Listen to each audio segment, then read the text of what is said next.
मीरपुर नाम के शहर में तेजस अपनी पत्नी नीरू के साथ रहता था। पति पत्नी दोनों ही नौकरी करते थे। एक दिन तेजस गांव अपनी माँ के पास फोन करता है। हेलो, प्रणाम माँ। जीते रहो माँ, तुम दादी बनने वाली हो हैं? अरे वाह, ठीक है बेटा, मैं कल ही आती हूँ। जब माँ जी शहर पहुंची तो बेटी बहू ने बहुत अच्छे से स्वागत किया। लीजिए माँ जी, चाय। अरे गर्मा गर्म पकोड़े ले आओ माँ के लिए।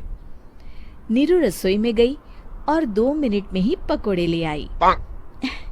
जी ये लीजिए। बहू, जादू से बनाए हैं क्या? अभी तो रसोई में गई थी। यम्मी। माँ जी, शीला रसोई में पकोड़े तल रही है, मैं बस लेकर आई। हे भगवान, मेरा धर्म भ्रष्ट कर दिया तूने। अब तो गंगा जल से शुद्धिकरण करना होगा। दूसरे दिन, माँ जी मैंने नाश्ता बना दिया है, ऑफिस जा रही हूँ। पर अभी तो घर का सारा काम पड़ा है। शीला आती ही होगी, झाड़ू पोछा बर्तन कपड़े वो सब कर लेगी। हमारे जमाने में घर का सारा काम हम ही करते थे। जी माँ जी, आप बहुत होशियार हैं, मैं घर ऑफिस दोनों नहीं संभाल पाती। तो जरूरत क्या है घर से बाहर जाकर चाकरी करने की? वैसे भी घर का काम खुद करने से घर में बरकत आती है, समझी? पर माँ जी। पर वर कुछ नहीं, इस महीने की पगार मिले फिर ऑफिस बंद। हाँ। रात को नीरू तेजस से कहती है, सुनिए जी, माँ जी बोल रही थी कि मैं नौकरी छोड़ दूं। वैसे ठीक ही तो है, अभी तुम्हें आराम की जरूरत है।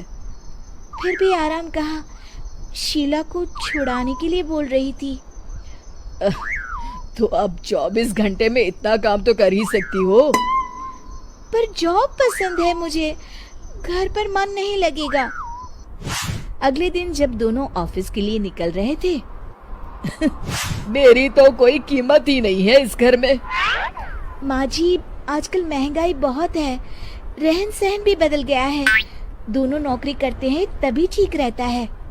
अच्छा, तू कहना क्या चाहती है? मेरा बेटा तुझे बिठा के खिला नहीं सकता? तू ही इस घर का खर्च चला रही है, हैं? नहीं माँ जी, मेरा वो मतलब नहीं था।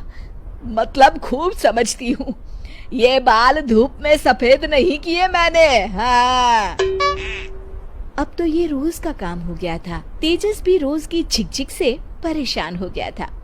एक दिन उसने कहा, नीरू, वैसे भी तुम्हें मैटरनिटी लीव मिलने वाली है, तो अभी से ही छुट्टी ले लो। पर क्या, मेरी सैलरी अच्छी खासी है। आखिर नीरू ने रिजाइन कर दिया। जब बच्चा हुआ तो घर में सब बहुत खुश हुए। कुछ दिनों बाद तेजस फाइल देख रहा था। क्या हुआ तेजस, कुछ परेशान लग रहे हो? अब हाँ, वो हमारी जितनी सेविंग्स थी वो तो हॉस्पिटल में और छठी के फंक्शन में खत्म हो गई है नीरू। और अभी वैसे मंदी चल रही है तो मैं बोल रही थी कल मुन्ना को हेपेटाइटिस का टीका लगवाना है। नीरू, क्या पोस्टपोन नहीं कर सकते? नहीं जी, बिल्कुल नहीं। अब तेजस को समझ में आ रहा था कि उससे गलती हुई है। पैसों की कमी का असर घर के माहौल पर भी पड़ रहा था। अगले दिन, बेटा मेरा चश्मा और ये दवाइयाँ ले आना, पर्चा देते हुए माँ जी ने कहा। जी। तेजस, मुन्ना के लिए दूध का डिब्बा और डायपर भी ले आना, और ये किराने के सामान की लिस्ट है, इसे भी लाना है। तेजस गुस्से में लिस्ट मरोड़कर फेंकता है और चिल्लाता है, पैसे क्या पेड़ पर उगते हैं? ये ले आना, वो ले आना। अरे पर ये जरूरत का सामान ही है। वो गुस्से में बिना कुछ कहे ऑफिस चला गया। अरे लंच तो ले जाइए।